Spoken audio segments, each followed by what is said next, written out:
Yan. Magano muna tayo ngayon, vegetarian. Yan lang luto natin. Isang simpleng ulam na walang kamantika-mantika, puro lang ito. Laswa tawagin. Ayan o. Alugbate.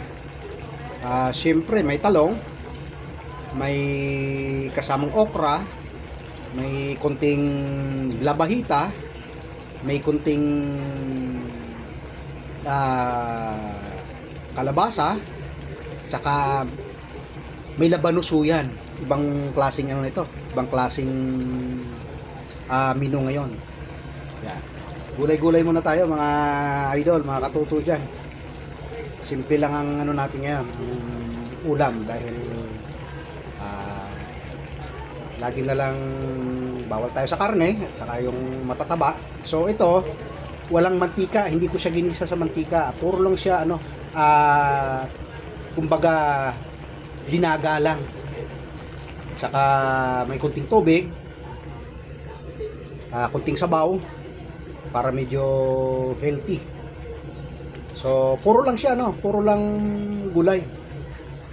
Walang karne, walang halong karne yan. Ang halo pala niyan ay isdang labahita. Yun ang the best dyan na ihalo rito. Ayan o guys o. Kita naman ninyo. Wow.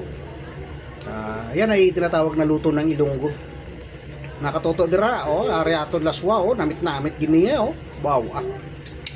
Talagsa lang niya ano, daha. Pero sa buroso na ay ano, puro gid ni laswa. Kali kay mahal ang kilo sang laswa. Ang alugbati na 20 pesos. Gamay-gamay, 4 katangkay.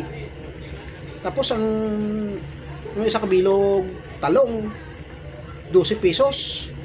Ang mabugat sini ang kalabasa kay mahal-mahal. Kalabasa 35, isa katilod lang.